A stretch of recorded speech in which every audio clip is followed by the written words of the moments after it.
Hace mucho, mucho tiempo, en un lugar muy lejano, un pastor de cabras notó que algunos de sus animales poseían más energía de lo habitual. Intrigado, el hombre decidió observar detenidamente a su rebaño, y lo observó, y lo observó, hasta que eventualmente se dio cuenta de que aquellos ejemplares que comían las bayas de cierto arbusto eran los que tenían más energía. Fascinado, el pastor decidió llevar algunos de esos frutos ante un monje que vivía en un monasterio cercano, el cual era sumamente respetado en la región. El monje estudió brevemente los frutos. Sin embargo, cuando el pastor le sugirió que estos también fueran ingeridos por los humanos, con el propósito de obtener mayor energía, el monje desaprobó tajantemente su uso y acto seguido arrojó las bayas al fuego. Pero al hacerlo, un aroma agradable comenzó a emerger de entre las llamas. El monje entonces sacó los granos del fuego, los cuales ya estaban tostados. Entonces tuvo la idea de disolverlos en agua caliente y agregarles algo de sal. Posteriormente probó la mezcla. El sabor le agradó tanto que a partir de ahí comenzó a difundir la bebida entre su feligresía. Y de ahí fue que nació el café.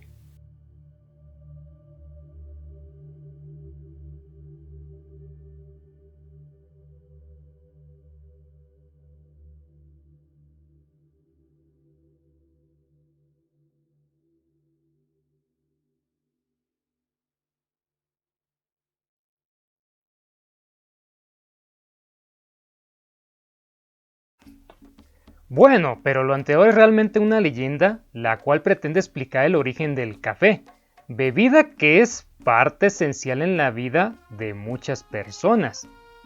En la realidad el café, el árbol del café, provino de Etiopía, al oriente de África.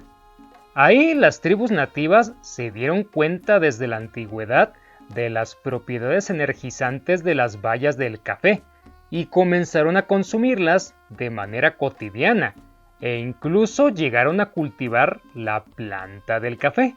Más tarde la planta del café fue introducida en Arabia, probablemente por comerciantes o prisioneros de guerra. Ahí el café se popularizó, enviciando a todos los árabes de la península, quienes lo propagaron para el resto del mundo musulmán. Llámese Persia, llámese Siria, Yemen, etc. Esto durante la Edad Media. La palabra café proviene de la palabra árabe qahwa, que significa estimulante, y fue descrita por primera vez por un occidental en 1583. El susodicho fue el médico y botánico alemán Leonhard Rauwolf, quien se refirió a él de la siguiente manera: una bebida tan negra como la tinta, útil contra numerosos males, en particular del estómago. Sus consumidores lo toman por la mañana, en una copa de porcelana que pasa de uno a otro. Está formada por agua y el fruto de un arbusto llamado buno. Cabe destacar que todo este progreso que el café consiguió en el mundo musulmán quizás no hubiera sido posible sin un particular detalle de esa región: la prohibición de las bebidas alcohólicas. De acuerdo a la tradición, hubo un conflicto entre dos seguidores de Mahoma por culpa de la bebida. Uno le tiró un hueso de cordero a otro, así que el profeta se dio la vuelta y fue hasta donde estaban los muchachos para aconsejarlos, y les dijo que el vino y los juegos de azar eran una inmundicia, y por lo tanto los exhortó a dejar el alcohol, si querían tener éxito en la vida. Sí, el Islam restringía el consumo del alcohol en aquellos momentos, y, a decir verdad, aún hoy se le bebe muy poco, razón por la cual el café no encontró una bebida que le hiciera competencia, lo que le permitió aficionar fácilmente a las personas, y por eso prendió tanto en los países musulmanes. Y es neta, incluso para los finales del siglo XV ya existían cafeterías, véase establecimientos donde se vendía y consumía exclusivamente café. Esto en todos los territorios islámicos. No obstante, el café también estuvo a punto de ser vetado por los musulmanes.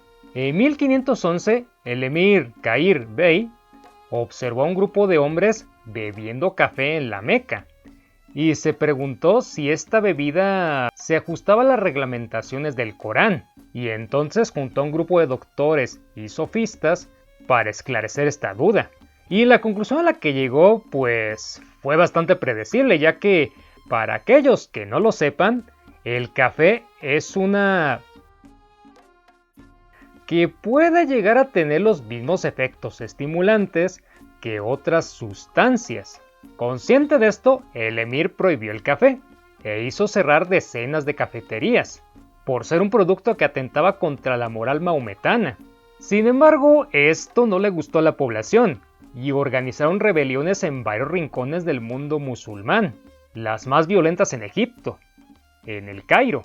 Esto hizo que el gobernador de aquel territorio echara para atrás la prohibición del emir, cosa que también se replicó en otras regiones, por lo que el café pudo continuar su camino. Por cierto, algunos historiadores han señalado que la verdadera razón de que el emir prohibiera el café no fue tanto el tema religioso, sino el hecho de que muchos de los críticos de su gobierno eran consumidores de café, lo cual transformaría la decisión del emir en una especie de venganza contra los opositores. Eventualmente el café también ingresó en Europa, alrededor del año 1600. Ello gracias a mercaderes venecianos, quienes lo llevaron al viejo continente. Al igual que pasó con los musulmanes y antes con los etíopes, los europeos también se dieron cuenta de las propiedades energizantes del café y lo adoptaron para mantenerse despiertos durante mucho tiempo. Señor, ese brebaje es una invención de Satanás. Debemos prohibir que nuestros feligreses lo consuman. Está delicioso. No, yo creo que no. Dejemos que nuestros clientes lo beban. Y ya que dices que es un brebaje, pues lo llamaremos así, el brebaje. Y en la región de Alemania, a los protestantes tampoco les latió el café, y esto llevó a que algunos terratenientes pues lo banearan ahí. Y estas medidas prohibitivas se mantuvieron al menos durante un siglo en el norte y este de Europa, hasta que Federico II de Prusia despenalizó su uso, sometiéndolo al pago de un fuerte impuesto. En el sur y el oeste de Europa, por otro lado, se observó una mayor tolerancia. En la década de 1850 comenzó a ser muy importado y consumido en Inglaterra, y se comenzaron a abrir cafeterías en Oxford y en Londres. De hecho, la primera cafetería en Londres se abrió en el año 1652, y estos lugares se convirtieron en sitios donde nacieron las ideas liberales, por parte de filósofos y letrados. Por cierto, es necesario decir que en estos lugares también se distribuían panfletos contra el régimen de Carlos II, lo cual hizo que el fiscal de dicho monarca pidiera el cierre de las cafeterías. Las reacciones en contra de tal decisión fueron tales que el edicto de cierre debió revocarse. Los flujos de ideas cimentadas por el café modificaron profundamente al Reino Unido. Había más de 2000 cafeterías, según un registro en el año 1700, de las cuales una fue la actual compañía de seguros Lloyds de Londres, que en un inicio fue uno de estos establecimientos. En 1670 se abrió la primera cafetería en Berlín. En París, en 1686, se abrió el primer café, inventando una nueva forma de preparar el café, haciendo pasar agua caliente a través de un filtro de café molido. La historia de las célebres cafeterías de Viena comenzó con la batalla de Viena en 1683 y a mediados del siglo XVIII todas las ciudades europeas tenían cafeterías y en 1734 Johann Sebastian Bach compuso su célebre cantata del café, en una de cuyas escenas una chica le pide a su padre que, si la castiga, no lo haga prohibiéndole el café, y dice que, si se casa, debería permitirle beberlo. El café cruzó el Atlántico en 1689, con la apertura del primer establecimiento en Boston. La bebida ganó popularidad y obtuvo el rango de bebida nacional después de que los rebeldes lanzaran al mar el té sobretazado. ¿Sobretazado? Que tenía muchos impuestos, por decreto de la corona británica. Esto durante el motín del té en Boston, que por cierto se planificó en una cafetería, la del Dragón Verde. Más tarde el café alcanzó su completa aceptación social durante el siglo XVIII, y pronto los grandes cultivos se desplazaron a Ceilán e Indonesia, consolidándose posteriormente en América del Sur. El café comenzó a cultivarse en las colonias inglesas, en particular en Ceilán, actual Sri Lanka, pero las plantaciones fueron devastadas por una enfermedad y finalmente sustituidas por plantaciones de té. En 1696, los holandeses lo hicieron cultivar en Indonesia y en Java. En 1714, el capitán de infantería ocultó la parte de un tallo de una planta de café ofrecida por Holanda al rey Luis XIV de Francia para establecerlo en las crestas del Monte Pelé, en Martinica, Santo Domingo y Guadalupe. 50 años más tarde, se contaban 19 millones de plantas en Martinica. Los holandeses posteriormente llevaron las semillas a la Guyana holandesa y de ahí a la vecina Guyana francesa. La primera plantación en Brasil se estableció en 1727, con plantas sustraídas de la Guyana francesa. Esto a pesar de las fuertes medidas de seguridad impuestas por las autoridades coloniales. En 1784, misioneros capuchinos llevaron las primeras semillas de café a Venezuela, desde Brasil, mientras que a Colombia llegaron desde las Antillas francesas. Los primeros cultivos en pequeña escala se registraron en los últimos años de la colonia, sobre todo en los departamentos de Magdalena y Santander del Norte, en 1785. Cuando el café alcanzó las colonias estadounidenses, no tuvo inicialmente tanto éxito como lo había conseguido en Europa, ya que los colonos lo veían como un pobre sustituto del alcohol. Sin embargo, durante la Guerra de Independencia, la demanda de café aumentó hasta tal punto que los distribuidores tuvieron que agrupar las escasas existencias y subir los precios drásticamente. Parte de ello se debió a la disponibilidad reducida del té de los mercaderes británicos. El consumo de café entre los estadounidenses aumentó durante principios del siglo XIX, tras la Guerra de 1812, que había acabado con el acceso a las importaciones de té, y la gran demanda durante la Guerra de Independencia, así como muchos adelantos en la tecnología para la elaboración de la bebida, cimentó la posición de café como un producto diario en los Estados Unidos. En Colombia las primeras plantaciones a mediana escala se registran en 1808, en Cúcuta, Canacota y Salazar de las Palmas. En 1813, Ignacio Ordóñez de Lara fue el primero en contar con un cultivo de 7,000 palos de café. En la región de Cundinamarca fue Trail Moore en 1867 quien estableció los primeros cultivos y Mariano Rodríguez Ospina en el departamento de Caldas, en el llamado Eje Cafetalero Colombiano.